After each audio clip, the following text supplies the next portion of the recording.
You may look like an adult, but actually, there's a child behind the controls, calling all the shots. So, in this episode, we're going to be talking about the inner child, what that is, and how to connect with it. So first, some definitions. So to understand the inner child, we need to talk about identity for a sec. So identity is the set of beliefs that you have about anything, about everything. About money, how the world works, relationships, people, yourself, needs.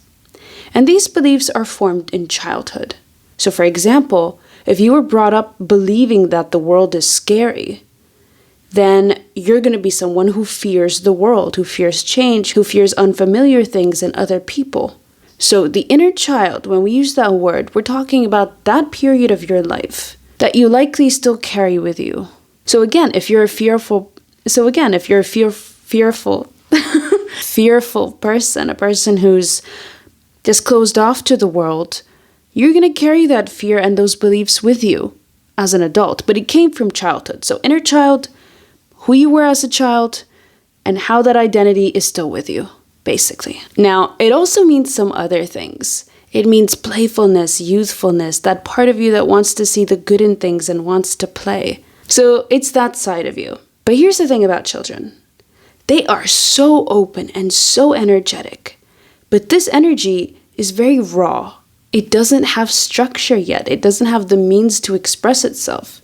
So it needs a bit of guidance. So if we let a child run loose, completely unsupervised, then we could potentially run into some problems here, especially if we've given that child in us too much power or authority without that guidance. Because that's not what a child is supposed to do. A child is not supposed to take on all these responsibilities and decision making. So today we're going to be looking at this one scene from Lion King that perfectly captures how to guide this inner child and how to soothe it from a place of hurt and defense to a more open-hearted, loving space. So Simba takes Nala to the elephant's graveyard.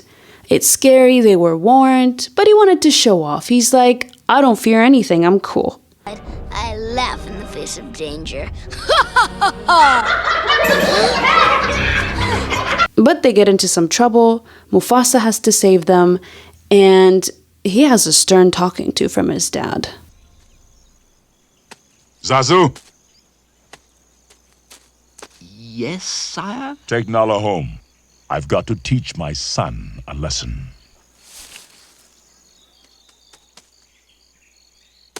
Come, Nala. Simba. Good luck.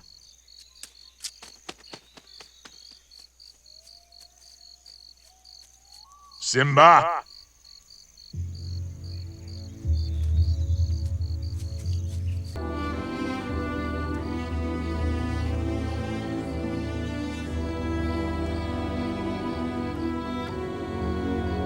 Simba, I'm very disappointed in you.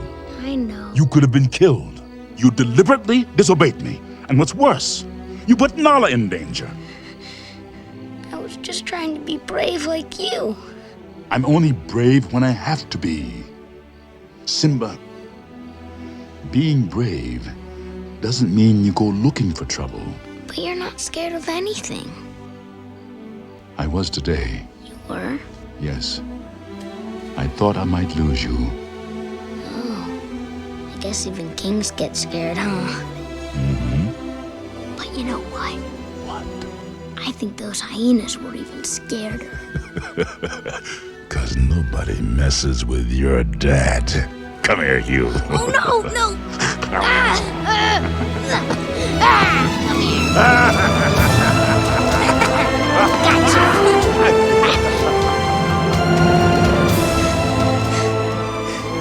Dad? We're pals, right? Right. So first, there's anger and disappointment. Mufasa's very worked up over what Simba did, and he communicates that it was not okay, it was dangerous, and it was reckless.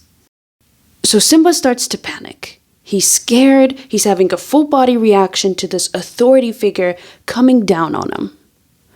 Mufasa notices, and in response, he softens his tone a little bit. It's still firm, but it's accommodating to this now vulnerable child. I'm only brave when I have to be.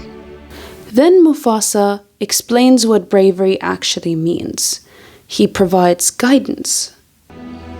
Being brave doesn't mean you go looking for trouble. But you're not scared of anything.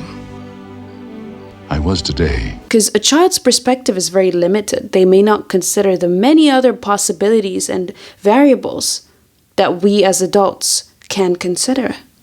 And finally, Mufasa validates his son's experience of, we all get scared sometimes, it's okay. So this is what happened on the surface. Now let's peel back some layers to really look at how we can apply this to our own inner children. So the first step in soothing an inner child is tuning in. Ask yourself, what do I need right now? Can I handle tough love? Because at first Mufasa was coming in at a 60, but when he saw that Simba wasn't in that space to receive it right now, he got scared, he started to close up, he changed his tune, he softened. Sometimes we can handle that intense problem solver, no BS kind of energy of we're done sulking right now, this is dealt with. But sometimes we need something a bit more tender. We need to feel secure before we can accept some guidance. So step 1 is tuning in. Step 2 is giving yourself what you need. What was the answer to your first question? What do you need? Do you need to feel secure? Do you need to feel seen and validated? Do you need to feel loved? Whatever the case may be, now's the time to give that to yourself. So in this case, Simba wanted that validation that it's okay to make mistakes and it's okay to feel afraid. I mean, look at his body language. Here, Simba's all tense. His ears are at the back of his head.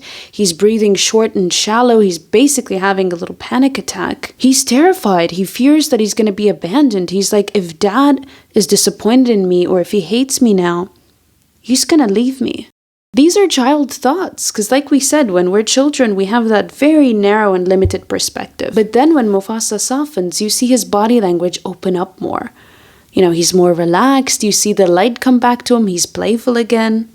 That right there is a disarming. He went from defensive and closed to completely open because he was given what he needed. And that's what accommodation does. Because let me tell you one thing. It doesn't matter how airtight and how genius your self-healing strategies are. You could have all the psychological tricks and the shadow work and the techniques, but none of it will sink in if you're not emotionally receptive to accept it. So this is a step we really cannot skip. So once that's established, the next step is to come in with the new story, is to provide that guidance. So Mufasa explains that bravery does not mean looking for trouble. And for us, it could be a different message. It could be, I don't need to work super hard to deserve whatever it is that I want. Or if I'm in conflict with somebody, it doesn't mean that they're going to leave. Or if I have setbacks or breakdowns, it does not negate my progress. It doesn't mean that I've failed. You know, whatever it is that you need to hear, depending on your wounding and your area. Okay, so let's just recap here. Step 1 is the vibe check. What do you need right now? What are you receptive to? Step 2, give yourself the thing. Make yourself open. So it's kind of like disarming a system before anything can come in. Step 3, insert new empowering thoughts. Give your old beliefs that you formed as a child when you didn't know better, that guidance and that structure. Correct it. I want to leave you with this one thought. The inner child is always welcome at our table.